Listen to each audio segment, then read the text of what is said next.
Core water देख लिया, core depth देख लिया, एलियर एलिवेशन देख लिया, खरीफ रबी रबी खरीफ रेशियो देख लिया, कितने देख ली। अगला है कंजर्वेटिव यूज। किसी भी पर्टिकुलर क्रॉप के लिए कंजर्वेटिव यूज क्या होता है कि उसकी ग्रोथ के लिए टोटल अमाउंट ऑफ वाटर जो कोई भी प्लांट उपयोग करता है, ठीक है। कंजर्वेटिव यूज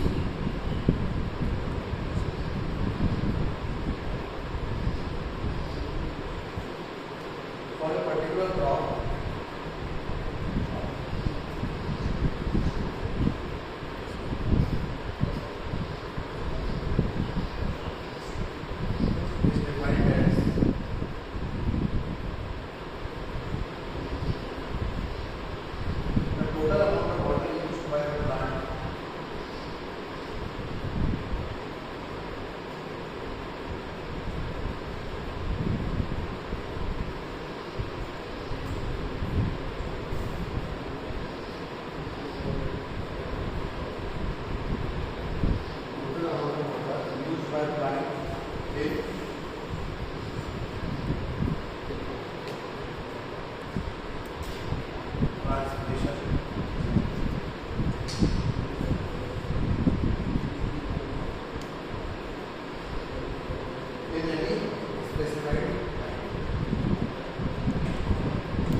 कंजम्पटिव यूज किसी भी क्रॉप के लिए क्या होता है, जो पानी अभी मैंने दिया था पानी एकदम तो पानी देने वाला है, अब वो पानी जो क्रॉप को एक्चुअली लगा, जो उसने यूज किया, आई बात समझ में, जो पानी क्रॉप ने यूज किया किसी भी पर्टिकुलर टाइम में वो क्या कहलाएगा, कंजम्पटिव यूज। ट्रांसपिरेशन मतलब इवेपोरेशन, उसने अपने पानी लिया, पानी लेने के बाद में अपने जो भी फूड वगैरह उसको बनाना है उसका, वो बनाने के बाद पानी उसको इवेपोरेट भी करेगा और एनवायरमेंट वापस देगा, उस प्रोसेस को हम कहते हैं ट्रांसपिरेशन, ठीक है।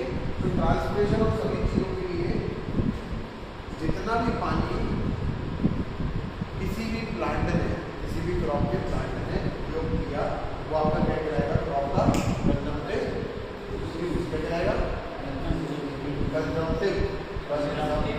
कंजम्पशन करते हैं पर कंजम्पशन मतलब क्या होता है, ग्रहण करना, कितना पानी किसी भी प्लांट ने उपयोग किया वो क्या कहलाएगा, उस क्रॉप का कंजम्पटिव यूज। अलग अलग क्रॉप के लिए अलग अलग वैल्यू हो सकती है, कम पानी लेगा, कोई ज़्यादा लेगा, उसके फूड बनाने के लिए, कार्बोहाइड्रेट बनाने के लिए, है ना, इन सब चीज़ के लिए प्लांट को पानी लगेगा, इसलिए प्लांट है अपने पानी का करता है। यहाँ से जो भी पानी मिल रहा है फिर उसके बाद में वो एटमॉस्फेयर को पानी वापस निकलता है, तो अपने उपयोग के लिए जो भी पानी में प्लांट ने पानी दिया, पत्तियों की मदद से वो क्या करेगा, पानी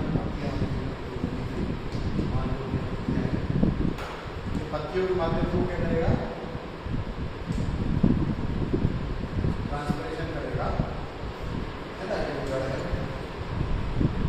ठीक है।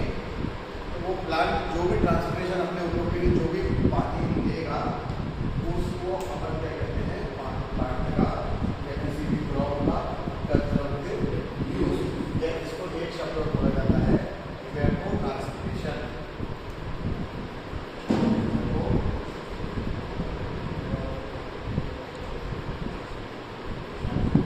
ठीक है, यूज करके तो बाद में पानी इवेपोरेट हो जाता है, पर ये एक्चुअली पानी ने अपने फूड बनाने के लिए, अपने ग्रोथ के लिए उपयोग किया, तो वो एक्चुअल पानी जो रिक्वायर्ड है किसी भी प्लांट को, वो क्या कहलाता है, प्लांट का कंजम्पटिव यूज। आई बात समझ में, के लिए आगे ठीक बढ़िया। इसके बाद अगला इधर दिख रहा है, इसका हमारी अगली डेफिनेशन है, इधर दिखेगा ना, इफेक्टिव रेनफॉल या फिर यूजफुल रेनफॉल।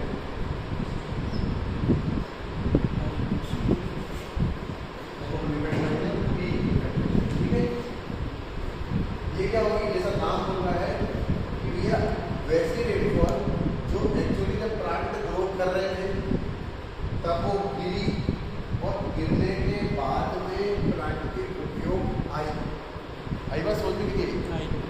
देखो अपने इंडिया में, अब मैंने इरीगेशन स्टार्ट किया था, पढ़ाना था, आपको बताया भी था कि अपने इंडिया में इरीगेशन की ज़रूरत क्या है।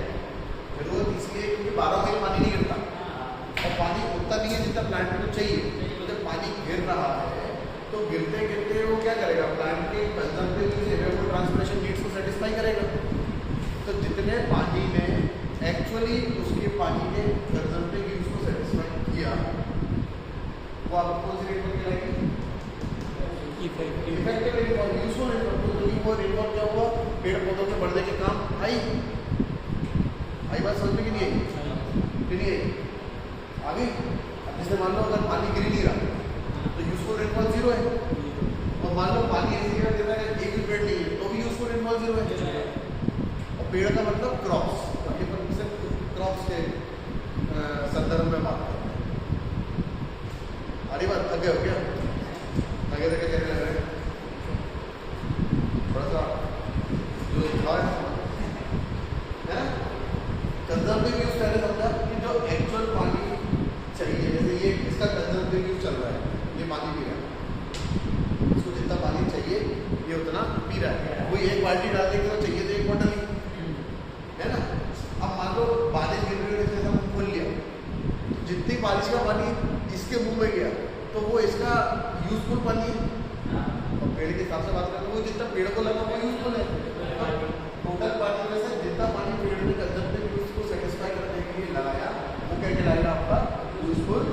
सिंपल से टर्म्स है, छोटे छोटे से, पर क्वेश्चन में क्या है, जब इफेक्ट आएंगे तो फिर कैटेगराइज करना पड़ेगा कि क्या दिया है क्या नहीं दिया, उसके बाद क्वेश्चन सॉल्व करना पड़ेगा, है ना।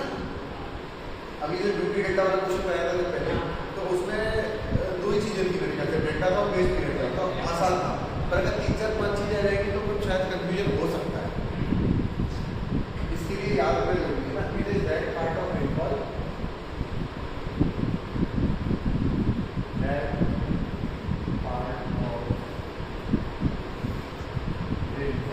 ये रेनफॉल का वो हिस्सा है विच फॉल्स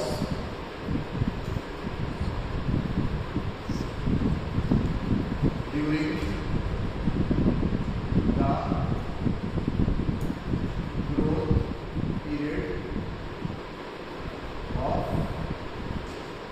पहली बात तो रेनफॉल कब गिरे, जब प्लांट को ग्रोथ हो रही हो, है ना, एंड इज अवेलेबल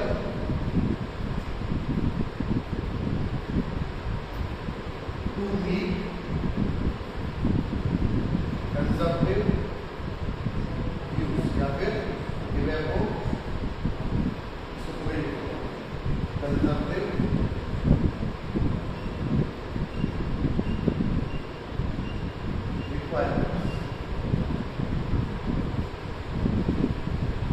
पानी पेड़ की जो भी कंजम्पटिव रिक्वायरमेंट्स हैं तब गिर रहा है, और उसको कुछ पूरा कर रहा है।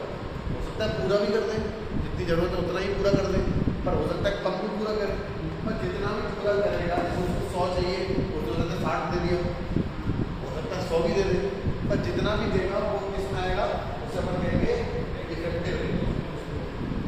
अभी अगर क्या हुआ, अभी काम करने में टर्म याद है, एक चीज़ है कंजम्पटिव यूज, ठीक है, कंजम्पटिव यूज है टोटल रिक्वायरमेंट, है ना, समझने के लिए बोल रहा हूं, है ना। अब टोटल रिक्वायरमेंट को सबसे पहले कौन सेटिस्फाई करेगा, पानी को है, पेड़ को उगने के लिए क्या चाहिए, पानी चाहिए, उधर को उगने के लिए क्या चाहिए, पानी चाहिए। कितना पानी चाहिए, कंजम्पटिव यूज के बराबर। सबसे पहले कौन देगा उसको पानी, यूजफुल रेनफॉल, है ना। अब उसको कितना चाहिए, इसको सबसे पहले देने कौन आएगा, RAINF, सबसे पहले कौन देगा, रेनफॉल उसको पानी देगा। हो सकता है पूरा दे दे, अगर पूरा नहीं दे पाया तो क्या हुआ, अगला टर्म आएगा consumptive irrigation requirement. Consumptive use को पूरा करने के लिए इरिगेशन की कितनी रिक्वायरमेंट होगी, सिंपल सी बात है, कितना चाहिए, है ना, में से कितना हो गया, जितना बचा वो चाहिए। तो फिर इरिगेशन मतलब आर्टिफिशियल रेनफॉल, कितना पानी देना पड़ता है, तो CIR क्या हो जाएगा, कंजम्पटिव यूज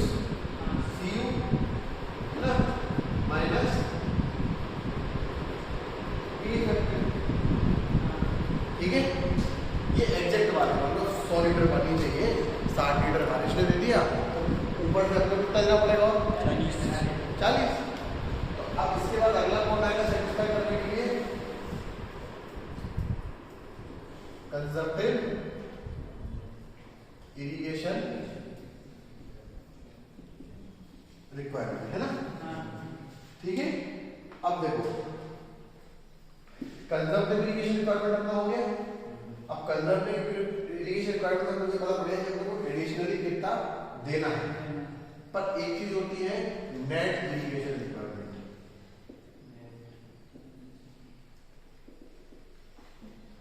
क्या अपन जितना ऊपर से पेड़ को चाहिए और अगर अपन उतना दे दिया तो क्या पूरा पेड़ को लगेगा? मान लो पेड़ को 40 चाहिए, अपन ने भाई 40 डाल दिया तो क्या पूरा 40 पेड़ भी जाएगा? नहीं, तो उससे ज्यादा देना पड़ेगा ना। तो नेट इरिगेशन रिक्वायरमेंट कितनी होगी? NIR प्लस समथिंग वो लॉसेस। जैसे एक होता है लीचिंग, अपन पढ़ेंगे आगे मैं बताऊंगा रिक्वायरमेंट। जैसे अगर किसी को पता हो कि जैसे ज्यादा खाद वाद डाल दो तो सॉइल में केमिकल कम ज्यादा डिसबैलेंस हो जाते हैं, तो फिर पूरी मिट्टी को साफ करना रहता है तो उसके लिए पानी लगता है। पता है ये चीज किसी को? जैसे ज्यादा नमकीन हो गई, सॉल्ट ज्यादा हो गया सॉइल में, ठीक है ना, तो अब वो सॉल्ट कम कर ले, नहीं तो पेड़ फसल खराब होगी। तो फिर क्या करते हैं, पानी पूरा भरते हैं खेत में, फिर पानी भरते हैं तो वो सॉल्ट पानी में मिल जाते हैं, फिर वो मोटर से पूरा पानी को निकालते हैं ताकि मिट्टी अपनी वापस से अच्छी हो जाए। ये प्रक्रिया होती है जिसको अपन लीचिंग कहते हैं। सिंपल भाषा में बता रहा हूँ, डिटेल में अपना आगे अपन कभी पढ़ेंगे, ठीक है। तो नेट इरिगेशन रिक्वायरमेंट में क्या है, conservative irrigation requirement plus leaching requirement या अदर लॉसेस। तो एक्चुअली हम लोग कितना देना है, नेट इरिगेशन रिक्वायरमेंट में और देना है, ठीक है। अभी नेट इरिगेशन रिक्वायरमेंट के नीचे एक और चीज आएगी, फील्ड इरिगेशन। वही जो मैंने आपको बात कही थी कि जितना अपन देंगे क्या उतना पूरा पेड़ ले लेगा क्या? नहीं लेगा। तो कितना लेगा वो? जितनी उसकी लेने की एफिशिएंसी होगी, वाटर एप्लीकेशन की जो एफिशिएंसी होगी उसके कि उस पर जैसे मान लो वाटर एप्लीकेशन एफिशिएंसी 70% है, इसका मतलब क्या है, आप 100 पानी दोगे तो पेड़ 70 पिएगा, 30 नहीं पी पाएगा, ठीक है। तो एक्चुअली अपना फील्ड इरिगेशन रिक्वायरमेंट कितना हो जाएगा, एक्चुअली पानी कितना देना पड़ेगा, NIR divided by water application efficiency के बराबर।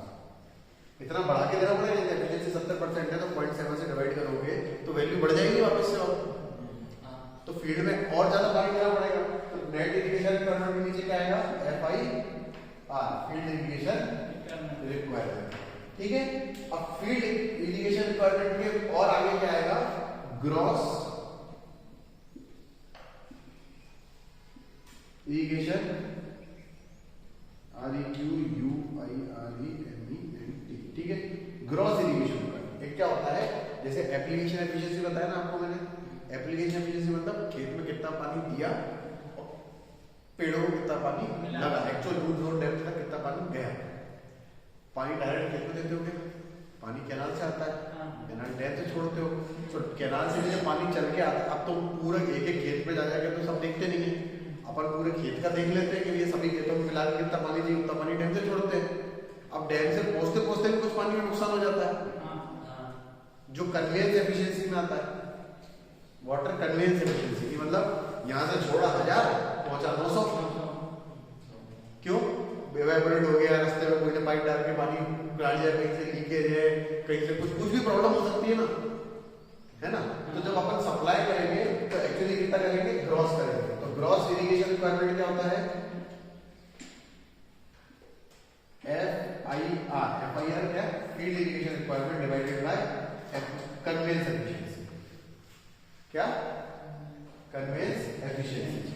सबसे एक्चुअली अपन सप्लाई कितना करेंगे, GIR, मतलब कैनाल में सप्लाई करेंगे GIR, तो लॉस होते होते फील्ड में पहुंचेगा FIR, फिर FIR में जितना फील्ड में दिया तो पेड़ों ने कुछ पिया कुछ नहीं पिया, तो जितना पिया वो गया NIR, जो NIR में क्या है, पेड़ ने पिया प्लस जो मिट्टी को साफ करने के लिए जो पानी लगा, और NIR में से एक्चुअली मिट्टी ने कितना पिया, CIR, और CIR क्यों पिया, क्योंकि बी इफेक्टिव के बाद जितना बच गया था उतना चाहिए।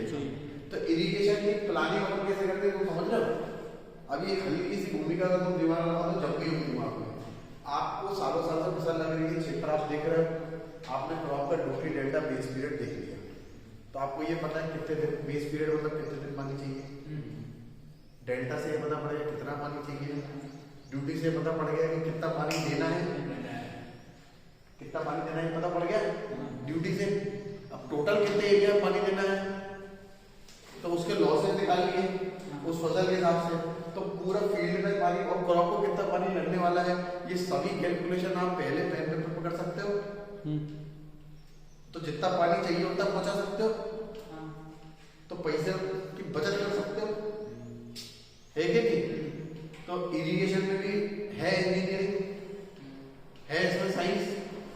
आ रही बात समझ में नहीं आ रही है कि ये सब चीजें अगर आप जान लो, अगर पहले से ही पता हो तो बेटर तरीके से आप पानी सप्लाई कर सकते हो। और अगर नहीं पता है तो सब अपने अंदाज मार कर रहे हैं, पानी वेस्ट हो रहा है, बिजली वेस्ट हो रही है, अंधाधुंध मोटर चल रही है कि नहीं। तो अगर पहले से पता है तो आप बेटर एफिशिएंसी से काम कर सकते हैं। एक चीज और रहेगी अपनी, क्या रहेगी कि कितने एरिया में सप्लाई करना है। अभी मैंने आपको बोला था ना कि एरिया कितना है, उसकी और टर्मिनोलॉजी पढ़नी है, वो अपन इसके बाद में पढ़ेंगे।